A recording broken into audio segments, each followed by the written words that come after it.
많은 죄악 가운데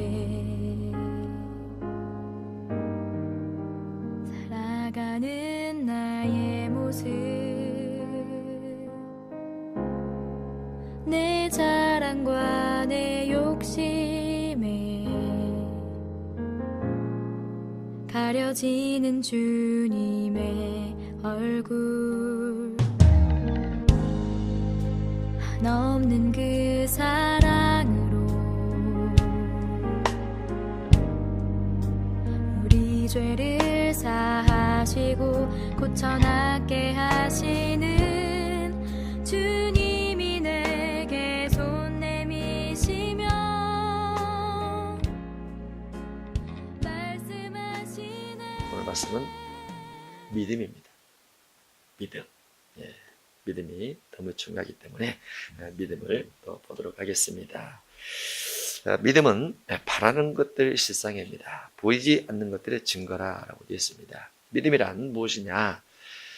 쉽게 생각하면 하나님께서 믿음을 주셔야 믿음을 갖는다, 이렇게 생각합니다. 사람들은 물론 그 말도 맞죠. 하나님께서 주지 아니하면 움직일 수 있는 것은 없습니다. 하나님께서 은혜로 모든 것들을 우리에게 주시는 것이 틀림없죠. 그런데 주님은 우리에게 믿음을 요구하시고 우리가 가지고 있는 믿음을 주님께서 칭찬하십니다. 주님께서 주신 믿음이 아닌 것처럼 사람이 가지고 있는 믿음을 주께서 칭찬하시면서 네 믿음이 너를 낫게 했다, 이런 표현들이 성경에 군데 되어 있는데 마태복음 8장을 보도록 하겠습니다. 마태복음 8장입니다. 마태복음 8장 5절부터 13절까지 보면 백부장의 믿음이 나옵니다. 그리고 백부장의 믿음의 기도를 통해서 백부장 하인의 중풍병이 치료받게 되는데 13절에 보면 시작, 예수께서 백부장에게 이르시되 가라, 내 믿은 대로 될지어다 하시니 그 즉시 하인이 나으니라. 아멘. 백부장에게 내 믿은 대로 될지어다 그랬습니다. 그러면 백부장은 믿음이 있었던 거죠. 백부장은 백부장의 하인의 질병을 치유하는 믿음이 있었습니다. 그리고 그 믿음대로 죽게 아뢰었고 주님은 그 믿음을 보시고 내 믿음대로 될지어다 라고 말했습니다.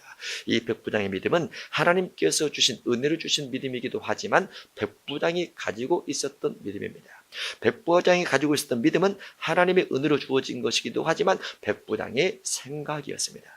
그 생각을 예수님께 나누게 되고 예수님께서 그 말씀을 들으시고 그래, 내 생각이 믿음이다, 내 믿음대로 될지어다라고 말씀하셨고 결국 예수님께서 선포하신 것처럼 그 백부장의 하인은 낫게 됐습니다. 어떻게 낫게 됐습니까? 예수님의 믿음도 예수님의 능력도 포함이 되지만 백부장의 믿음 때문에 낫게 되었더라라고 볼 수 있죠. 그 백부장의 믿음은 하인의 믿음은 아닙니다. 하인의 믿음은 본문에 안 나와 있습니다. 실제로 환자의 믿음은 안 나와 있습니다. 다만 중보하는 자의 믿음 때문에 중보하는 자의 믿음을 가지고 예수님께 아뢰게 되었고 예수님은 그 믿음을 보시고 그를 향해서 선포해 줬을 때 하인이 나았더라. 이 하인이 낫는 조건은 한 가지밖에 없습니다. 백부장의 믿음입니다. 그가 백부장이 의사를 찾아갈 수도 있었겠죠. 백부장이 의약품을 여러 가지 대체 의학품이라든가 약국에 가서 무언가를 사다 할 수도 있었겠죠. 오늘날로 하면 CT를 찍거나 MRI를 찍어서 무언가를 준비할 수도 있었을 것입니다. 그러나 백부장은 그렇게 하지 않았죠. 백부장은 주님께 아뢰었고 주님은 그 말을 들으시고 그 말씀을 들으시고 그 생각을 보시고 그 믿음을 보시고 선포만 해줬을 뿐입니다. 내 믿음대로 될지어다. 그런데 그 믿음이 무엇입니까? 완전히 낫는 겁니다. 즉시 낫는 겁니다. 그리고 그대로 되었더라. 믿음이죠. 왜 믿음은 예수님의 선포를 불러오게 되고 그런 낫게 되었을까요? 믿음의 비밀이죠. 마태복음 8장 26절입니다. 예수께서 이르시되 어찌하여 무서워하느냐, 믿음이 작은 자라, 믿음이 작은 자들아 하시고 곧 일어나사 바람과 바다를 꾸짖으시니 아주 잔잔하게 되고 늘 해서 예수님께서 예수님의 제자들이 풍랑을 만나는 가운데서 흔들림에 죽음의 위험에 처했을 때 예수님께서 제자들이 꾸짖습니다. 무서워하느냐, 믿음이 작은 자들아. 예수님께서 제자들에게 물을 퍼내라고 말하지 않았습니다. 제자들에게 무엇을 가지고 오라고 말한 것도 없습니다. 그저 예수님의 제자들에게 두려워하지 말라라고 말했을 뿐입니다. 무서워하지 말라라고 말했을 뿐입니다. 그리고 믿음을 요구하셨습니다. 두려워하지 않고 믿음이 있다면, 그러면 예수님은 똑같은 풍랑 가운데서도 두려움이 없었다는 얘기죠.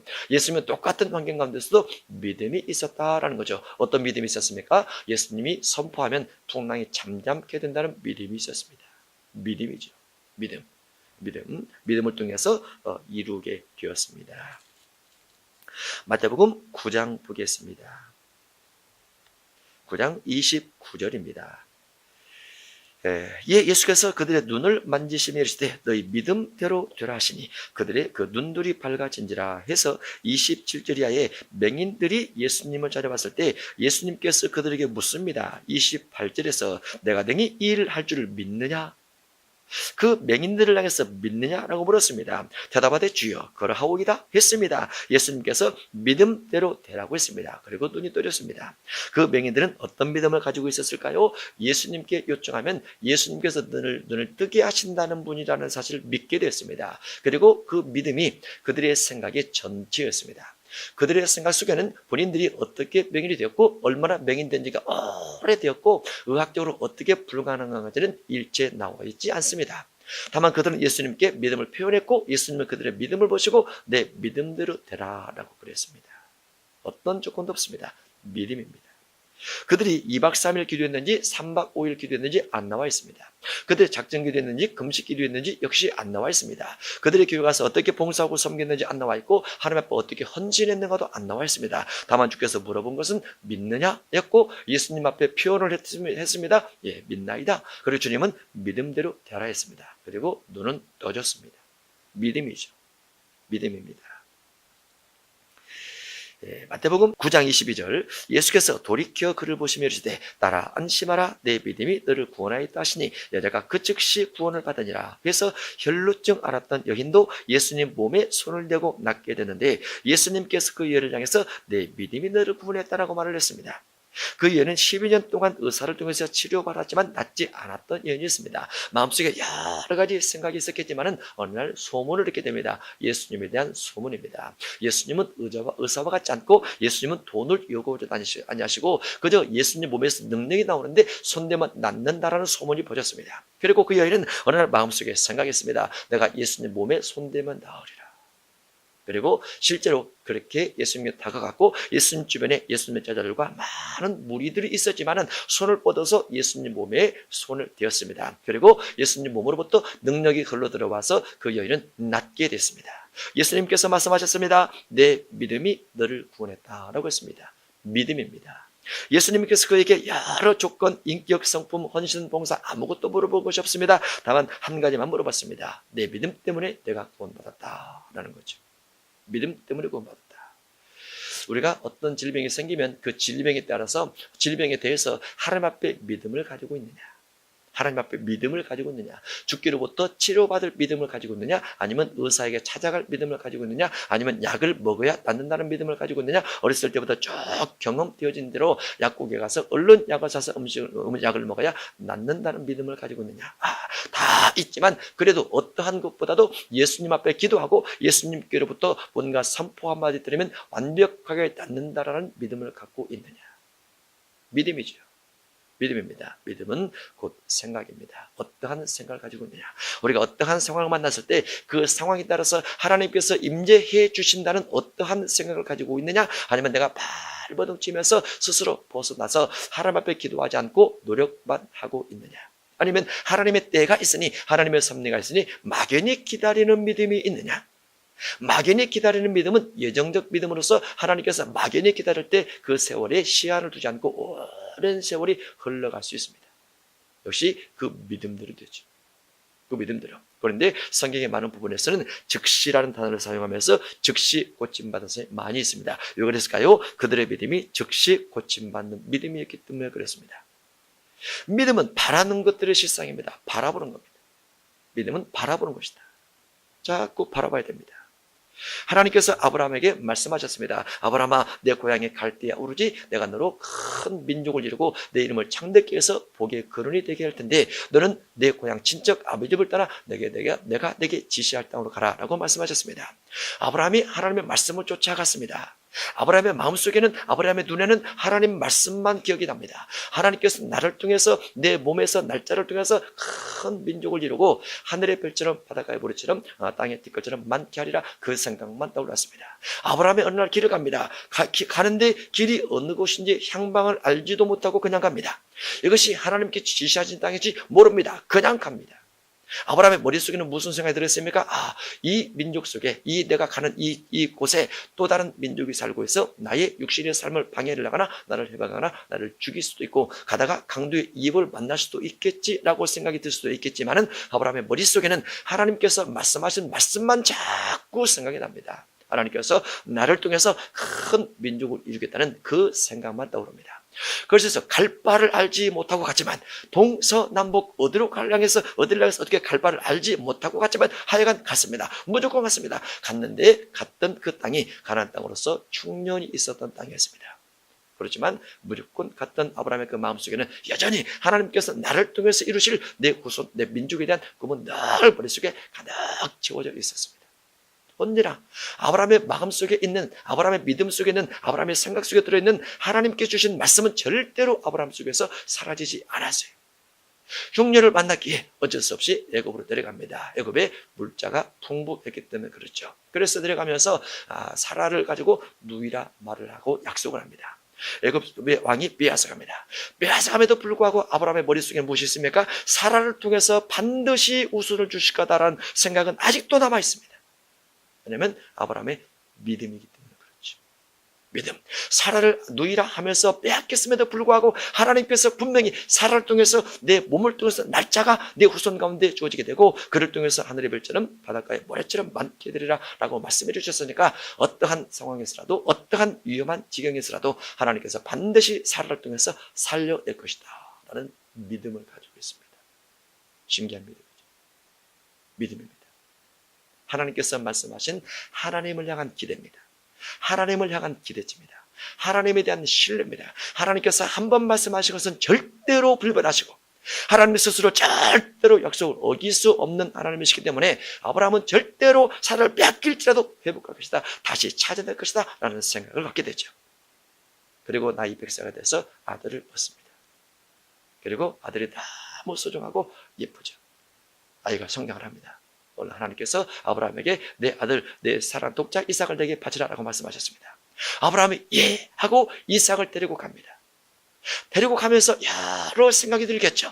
여러 생각이 들겠지만은 어떤 생각이 가장 많이 듭니까? 아브라함 머릿속에는 그래도 하나님께서 사라를 통해서 친히 몸에서 난 이삭을 통해서 후손만 되어 복을 주시고, 모든 민족들이 이 때문에 복을 받고, 하나님께서 그를 반드시 자식을 주어서 또 다른 후손 대를 잇게 하고, 또 대를 잇게 해서 하늘의 별처럼 바닷가의 모래처럼 많게 하리라 말씀하셨는데, 내가 이삭을 죽여버린다 할지라도 하나님을 살려낼 것이다 라는 믿음을 가지고 갑니다.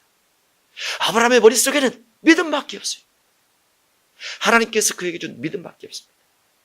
육신의 환경이 어떠할지라도, 자식을 자기가 친히 죽일지라도 하나님께서 반드시 살려내서 내 몸에서 날짜 그를 통해서 후손을 이어가려는 그 생각밖에 없어요. 그게 아브라함의 믿음이기 때문에.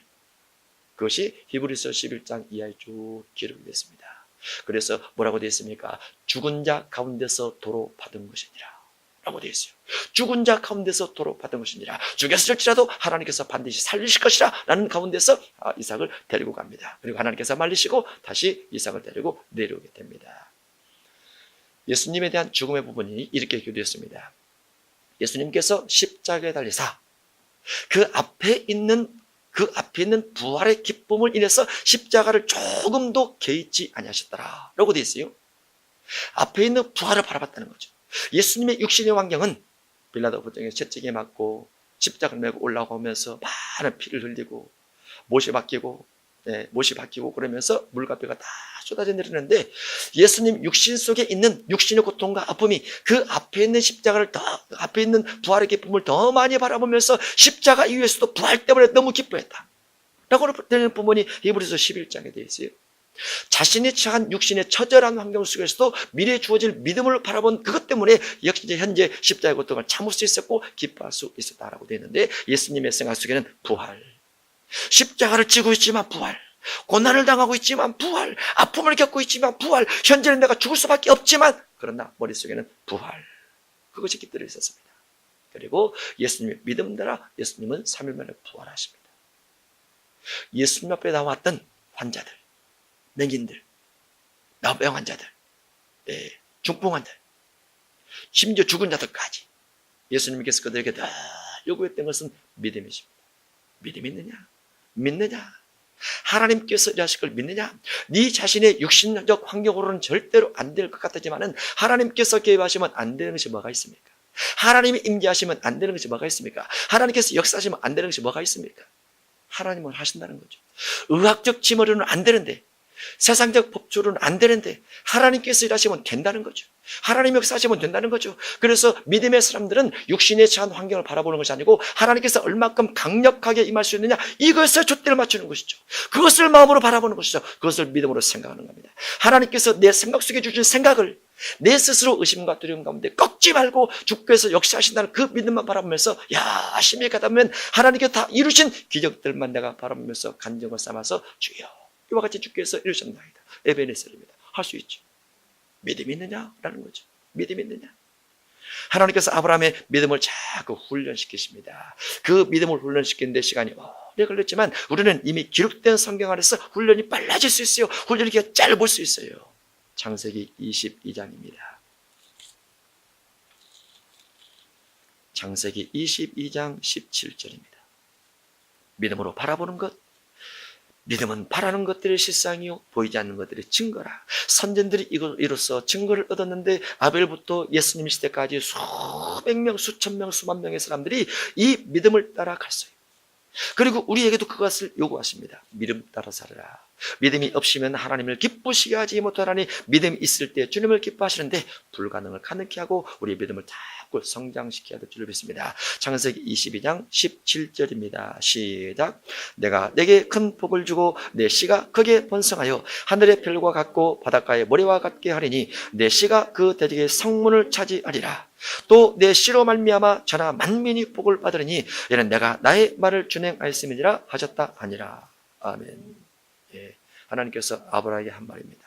아브라함이 이삭을 번제로 바친 후에 하신 말씀입니다. 내 자손이 하늘의 별과 같다. 근데 현재 아브라함의 자식은 몇 명입니까?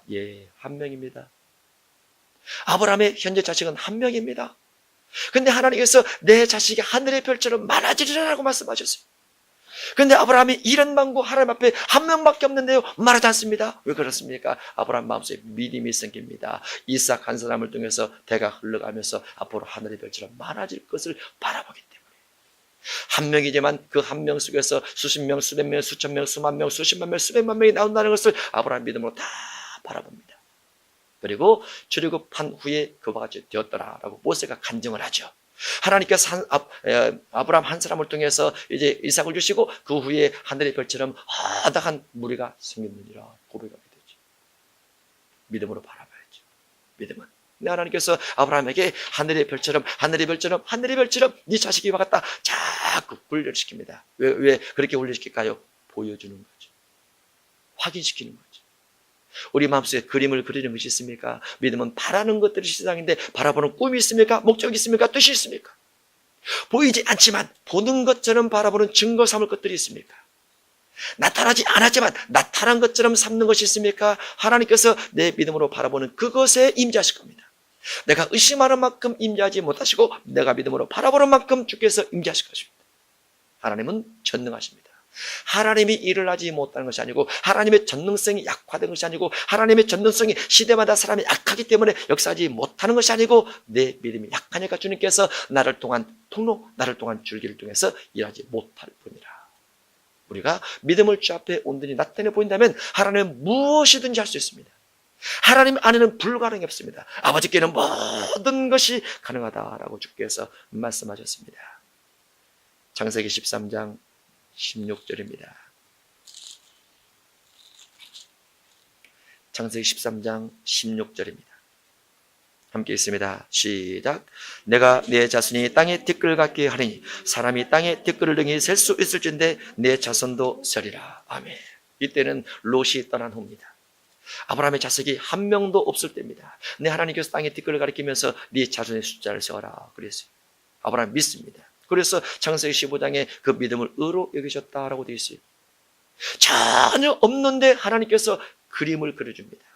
아브라함 마음속에 믿음을 심는 작업을 하는 거죠. 아브라함아, 네 자식 없지? 네 몸에서 딴 자가 없지? 그러나 그림을 그리라. 땅의 티끌이 네 자식이다. 하늘의 별들이 네 자식이다. 바다의 모래가 네 자식이다. 자식을 세어보라. 무수히 많으리라.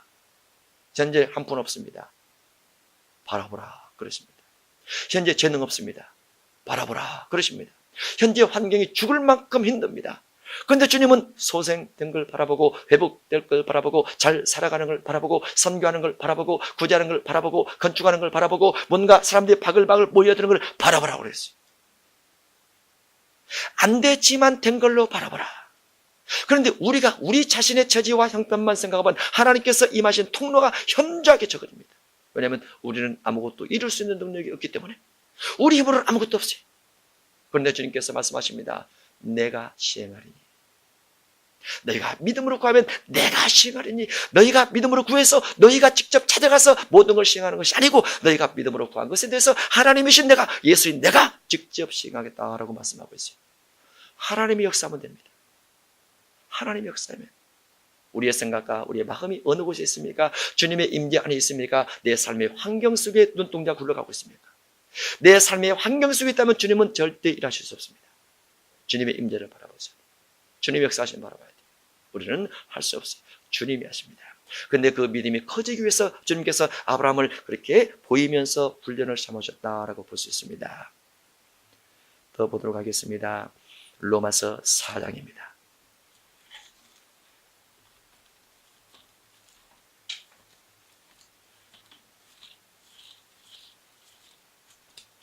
로마서 4장 18절입니다.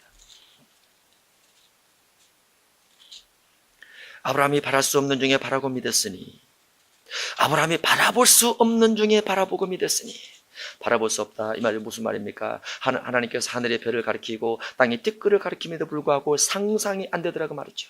그런데 바랄 수 없지만 하나님께서 말씀하셨기 때문에 하늘을 별을 보고 내 자식 하나, 내 자식 둘, 내 후손 셋, 내 4대손, 내 4대손, 내 5대손, 내 6대손, 내 10대손 시대가 흘러가면서 정말 하늘의 별처럼 많아지리라 라고 믿어졌다고 말이죠. 하나님께서 말씀하신 것을 믿어졌다고 말이에요. 왜 하나님께서 아브라함 마음속에 강제로 믿음을 확 심지 않았을까요? 훈련시킨 겁니다. 아브라함을 대표 삼아서 아브라함 후대에 살아나가는 모든 사람에게 아브라함처럼 믿음을 갖는다면 너도 하나님의 임재의 통로가 돼서 어떤 일들이라도 세상 가운데 살 수 있을 것이다 라고 예표를 삼으시는 것이죠. 그래서 하나님께서 우리에게도 아브라함을 보고 너도 아브라함처럼 하늘의 별처럼 후손을 세어보아라. 믿음의 자손을 세어보라. 네가 전도해서, 네가 선교해서 예수 믿고 구원받을 사람이 하늘의 별처럼 많아진다는 것을 마음으로 새겨보아라. 상상해보아라. 바라보아라. 바랄 수 없지만, 바라볼 수 없지만, 전도도 할 수 없는 안진병에 불과하지만 하나님께 너를 통해서 할 수 있을 것이다. 바랄 수 없는 중에 바라보고 믿었으니. 주님은 믿음을 요구합니다. 소경의 눈은 누가 뜨게 합니까? 그 믿음 때문에 주님께 뜨게 하십니다. 소경이 눈을 뜨기 위해서 노력한 건 아무것도 없어요. 마음만 먹었을 뿐이죠. 믿음입니다. 그리고 저 앞에 나와서 열심히 부리고 간구하고 예수님으로부터 내 믿음도 될지어다 선포받았을 뿐입니다. 이는 내 후손이 이같으리라 하신 말씀대로 많은 민족의 조상이 되게 하려 하심이라. 믿음이 없어 하나님의 약속을 의심하지 않고 육신적 환경 속에는 전혀 자녀가 없음에도 불구하고 하나님의 약속을 절대로 의심하지 않았다. 하나님께서 갈 때 우리에서 불러내면서 아브라함아 내 몸에서 날짜가 네 후손이 되리라. 내가 너로 큰 민족을 이루겠다. 의심해 본 적이 없다. 의심해 본 적이 없다. 환경을 바라보면 절대로 의심입니다. 환경을 바라보면 100배 의심입니다. 흉년입니다. 애굽에 내려갑니다. 다시 올라와서 여러 가지 어려움이 겪습니다. 그럼에도 불구하고 하나님께서 그에게 주신 약속을 절대로 의심하지 않아요. 왜냐하면 하나님이기 때문에. 우리가 믿는 하나님은 전지전능하신 하나님이십니다. 우리가 믿는 하나님은 우리에게 약속을 주실 때 절대로 거짓하거나 절대로 실수하거나 절대로 우리를 속이기 위해서 하지 않습니다. 그래서 그 하나님에 대한 의심을 하지 않고 절대로 믿는 믿음이 있는 거죠. 하나님의 약속을 의심하지 않고 믿음으로 견고하여져서 생각이 딱딱하게 굳을 정도로 무식할 정도로 하나님께서 말씀하신 것을 어떤 환경 가운데서 다 믿고 있었더란 말이죠. 흔들림 없이 하나님께 영광을 돌리며 현실은 불가능하지만 하나님의 응답에 대한 의심이 없어지고 응답에 대한 생각이 점점 확고해지게 된 겁니다. 그리고 하나님께서 아브라함을 통해서 이삭 한 사람만 주십니다. 그리고 이삭이 나중에 쭉 이제 결혼을 살죠. 하나님께서 이제 이삭을 상대를 합니다. 이삭아, 내 아버지 아브라함에게 말해주었던 것처럼 내가 너를 통해서 하늘의 별처럼 자식을 많게 하리라로 하나님께서 하늘의 별대로 보여주면서 다시 교훈을 삼습니다. 왜 그렇습니까? 이삭의 마음속에 믿음을 심는 작업을 합니다. 믿음이란 무엇입니까? 바라보는 겁니다. 하늘의 별을 바라보는 겁니다. 땅의 띠끌을 바라보는 겁니다. 바닷가의 모래를 바라보는 겁니다. 그리고 하나님께서 역사하시면, 하나님께서 이루시면 다 된다. 하나님이기 때문에 다 가능하다 라는 믿음을 하나님께서 심는 작업을 하는데, 이삭이 똑같은 작업을 하십니다. 창세기 26장 4절입니다.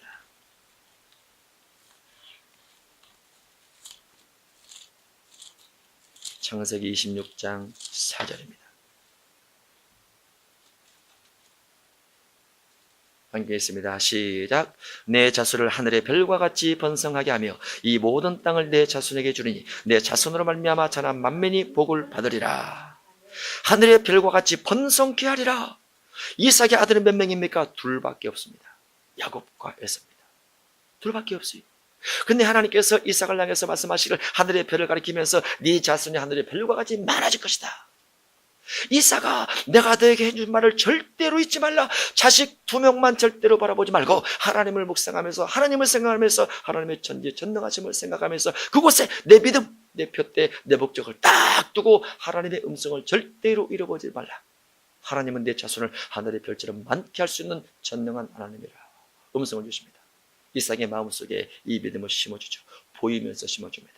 우리도 자꾸 믿음으로 바라봅니다. 하나님께서 내 가정을, 하나님께서 내 미래를, 하나님께서 교회 학교를 어떻게 세워가라는 것을 믿음으로 자꾸 바라봅니다. 절대로 흔들리지 말고 현실을 바라보는 것보다 주께서 임재하신 것을 더 많이 바라보고, 현실의 여러 가지 환경적 여건과 자신이 가지고 있는 지혜를 궁리하기보다도 하나님의 임재를 더 많이 생각을 하면서 주께서 바라보라 그랬어요. 믿음은 바라보는 것들을 실상이다. 바라보겠느냐? 실제가 될 것이다. 하늘의 별을 바라보고 있느냐? 그대로 될 것이다. 그리고 700년 후에 주려고 하면서 됩니다. 되지요. 누가 일하고 있습니까? 하나님이 일하고 있습니다. 하나님이 일하고 있어요. 핍박하고 고난을 주고 아픔을 주는에도 불구하고 이스라엘 백성들이 자꾸 잉태를 해서 바로 왕이 죽여버리라, 바로 왕이 없애버리라 말함에도 불구하고 히브리 사람들은 더 잔재를 낳아서 많아졌더라. 하나님이 일을 하시죠. 하나님은 야곱도 올려시킵니다. 창세기 28장 14절입니다. 창세기 28장 14절입니다. 함께 있습니다. 시작. 내 자손이 땅의 띠끌같이 되어 내가 서쪽과 동쪽과 북쪽과 남쪽으로 퍼져 나갈지며 땅의 모든 족속이 너와 내 자손으로 말미암아 복을 받으리라. 아멘. 예, 베들에서 꿈을 꿨습니다. 하나님께서 말씀하셨습니다. 내 자손이 하늘의 띠끌, 땅의 띠끌같이 많아지리라. 이곳에서 야곱은 어떤 사람입니까? 결혼도 하지 않는 상태에서 혈혈단신입니다. 혼자입니다. 밧단 아람으로 가는 과정 속에서 베들에서 하나님을 꿈속에서 만나게 되는데 하나님께서 땅의 띠끌처럼 네 자손이 많아지게 되리라 그랬습니다. 야곱이 그 말을 믿습니다. 그리고 밧단 아람 삼촌 집에 가서 열심히 일을 하면서도 야곱의 머릿속에 무엇이 있습니까? 날 마음속에는 하나님께서 땅의 띠끌처럼 내 자손을 많게 하리라고 합니다. 그 생각이 머릿속에서 자녀를 낳을 때마다 또 자녀를 낳을 때마다 날 있습니다. 12자녀를 낳습니다. 13자녀를 낳습니다. 그래도 13을 보고 무엇을 바라봅니까? 야, 땅이 띠끌처럼 이제 많아지겠다. 늘 머릿속에 생각해. 하나님께서 주신 약속을 절대로 잃어버리지 않죠. 세월이 흘러서 21년이 흘러갔지만 그럼에도 불구하고 삼촌 집에서 고약하는 기간이 너무나 길었음에도 불구하고 야곱의 생각 속에는 하나님께서 내게 말씀하셔서 땅의 띠끌처럼 내 자손이 많아질 것이라고 조상 할아버지 아브라함에게 말씀하시고 아버지 이삭에게 말씀하시고 나에게도 말씀하셨는데 하나님께서 하늘의 별처럼 바닷가의 모래처럼 땅의 띠끌처럼 내 자손이 많아지게 하겠다라고 하신 그 약속을 머릿속에서 지어본 적이 없어요. 믿음으로 바라보고 있습니까? 미래에 대해서 바라보고 있습니까? 물질에 대해서 바라보고 있습니까? 사람에 대해서 바라보고 있습니까? 삶의 미래에 대해서 바라보고 있습니까? 직책에 대해서 바라보고 있습니까? 무엇을 바라보고 있습니까? 하나님께서 말씀하신 것, 하나님께서 보여주신 것, 하나님께서 우리 마음속에 떠올라게 했던 것을 절대로 잃어버리면 안 돼요. 현실을 생각하는 부분 10분이라면 10%라면 미래를 바라보는 부분이 90%여야 돼요. 90%. 하나님은 내 현실을 가지고 일하지 않습니다. 내 믿음 가지고 일을 하세요. 내 믿음으로 얼만큼 바라보고 있느냐에 따라서 일을 하십니다. 하나님의 역사하시면, 하나님의 전능하시면 나를 통해서 일하고 싶어 하세요. 일하고 싶어 하세요. 제발 믿음으로 좀 바라보라. 하나님의 임재를 위해서 기도하라. 네가 이루려고 하지 말고 내가 너를 도구로 쓸 수 있도록 하나님의 임재를 위해서 전심으로 기도하고 하라. 하나님은 역사하면 끝나는 거죠. 하나님은 임재하시면 끝나는 거죠. 어떠한 악조건의 환경 속에서도 주님은 하나님의 임재가 어떻게 이루어집니까? 우리를 믿음의 통로 삼아서 일을 하십니다. 우리의 믿음의 통로. 믿음의 통로. 이브리서에 보면 그런 말씀이 있습니다. 보이지 않는 것들의 증거니 선진들이 이로써 증거를 얻었느니라. 믿음으로 모든 세계가 하나님의 말씀으로 지어준 줄을 우리가 아느니 보이는 것은 나타난 것으로 말미암아 된 것이 아니라 하나님께서 보인 모든 세계를 만드셨습니다. 만들기 전에 아무것도 없었습니다. 아무것도 없었지만 하나님께서 생각하셨습니다. 그리고 말씀하셨습니다. 그리고 생각 따라 다 만들어졌습니다. 그리고 우리도 나타난 거 없습니다. 미래의 결과 아직 안 주어졌습니다. 그러면 우리 마음속에 생각을 합니다. 생각하고 선포를 하죠. 그러면 그대로 됩니다.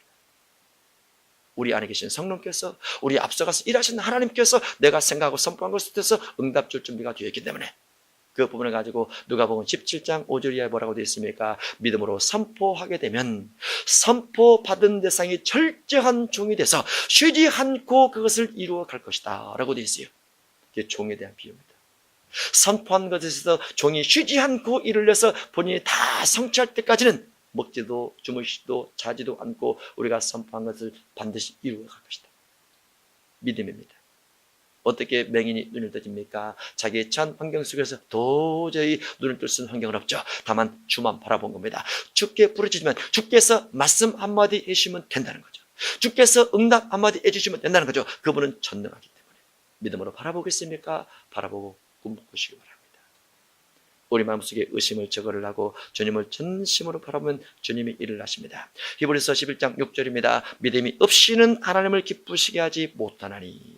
하나님의 기쁨이 되고 싶습니다. 하나님 앞에 찬양드리고 싶습니다. 어떻게 하면 하나님께서 나를 통해서 기쁨을 누릴 수 있을까요? 믿음으로 해라. 믿음으로 해라. 믿음이란 무엇입니까? 네가 할 수 있는 것 말고 네가 할 수 없는 것, 하나님께서 임재해야만 가능한 그와 같은 것들을 내 앞에 드러내 보이고 내 앞에 기도로 아뢰라고 말이죠. 내가 할 수 있는 것 말고 내가 할 수 있는 것이 아닌 하나님께서 할 수 있는 것을 네가 믿음의 기도 가운데서 내 앞에 드러내 보이라고 말이죠. 물질입니까? 미래 비전입니까? 성공입니까? 신앙입니까? 인격입니까? 주님, 인격이 이와 같이 달라지고 있습니다. 내 앞에 하리라. 내가 할 것이다. 내가 할 것이다. 목회자들은 처음에 목회 시작할 때 많은 분들이 기도를 하면서 그런 응답 받습니까? 나 같은 자가 어떻게 목회를 합니까? 그러면 주님 뭐라고 하십니까? 네가 하냐 내가 하지. 다 그렇지요. 다 그렇습니다. 그런데 모든 것이 다 그렇습니다. 모든 것이 믿음으로 나가면 주님께 다 친히하십니다. 하나님께 나가는 사람은 반드시 주님의 임재하심을 믿어야 됩니다. 하나님께 나가는 사람은 반드시 그가 계신 것과 그가 전지전능하시다는 것과 그가 능력이 무한하시다는 것과 그는 인간의 이치와 인간의 계산된 법과 인간의 과학적 사고와 이와 같은 것들을 초월해서 일할 수 있는 분이라는 것을 주님께서 역사하시고 주님께서 임재하시면 의학적으로 가능하지 못한 모든 부분들도 다 이룰 수 있다는 그 하나님이시라는 것을 내가 믿느냐 그 말이죠. 내가 믿느냐. 지미 환자가 어떻게 3시간을 박수 치면서 혼자 찬양을 할 수 있습니까? 어떻게 할 수 있어요? 안 되죠. 엄청난 지미 환자인데 다 때려 부수고 그러는데 하나님은 의학적 사고와 개선을 전혀 생각하지 않습니다. 믿음으로 구한 그것을 그대로 성취해 주십니다. 하나님께 나가는 사람은 하나님의 존재성을 믿으라. 하나님께서 임재하심을 믿으라. 하나님께서 전지전능하셔서 기도하고 구한 대로 믿음으로 선포한 대로 이루실 수 있는 하나님이시라는 것을 믿으라. 하나님을 믿으라. 하나님의 능력을 너의 좁은 소견, 너의 좁은 생각, 너의 좁은 믿음을 가지고 절대로 제한시키지 말고 묶어두지 말고 내 현재 처한 환경 속에서 하나님께서 왜 이와 같이 나를 만들어주신다고 하나님 앞에 원통하지 말고 하나님이 그렇게 만든 것이 아니고 우리 믿음이 그렇게 있는 거죠. 우리 믿음이. 하나님께 나아가는 사람은 반드시 그가 계신 것을 믿으라. 그리고 그가 자기를 찾는 자들에게 상 주시는 이심을 믿어야 할지니라. 찾아서 주 앞에 기도하고 찾아서 믿음으로 주 앞에 요구를 하면 하나님께 다 주신다는 것을 믿으라. 주님이 주세요. 주님이 주십니다. 지나고 보면 주께서 인도하셨다. 이거밖에 남는 것이 없습니다. 믿음으로 바라보겠느냐? 마음속에 의심이 일어나느냐? 사탄아 물러가지. 마음속에 현재 환경을 바라보고 절망과 낙심 속에 빠지고 있느냐? 사탄아 불러라. 주님의 일은 우리가 이루는 것이 아니고 주님이 이루는 것이다. 우리는 믿음으로 바라보고 선포하면서 기도하면서 선포하면서 기도하면서 하나님의 임재를 꿈꾸면서 나아가는 것이다. 이적과 기적을 체험하면서 주 앞에 영광 찬송 돌리면서 믿음의 사람은 뒤를 돌아보지 않습니다. 믿음의 사람은 눈을 현재에 안주하는 데 두지 않습니다. 믿음의 사람은 꿈꾸는 자입니다. 여러분과 저도 꿈꾸는 자가 되어서 하나님의 이적과 기적을 체험해서 많은 영광을 주 앞에 돌리는 축복이 있으시기를 바랍니다. 말씀하시네 너는 내게 부르짖으라 내가 내게 응답하겠고 내가 알지 못하는 크고 비밀한 일을 내게 보이리라 너는 내게 부르짖으라 내가 내게 응답하겠고 내가 알지 못하는 크고 비밀한 일을 내게 보이리라 너는 나의 기쁜 이름이 될 것이고 너는 나의 찬송과 영광이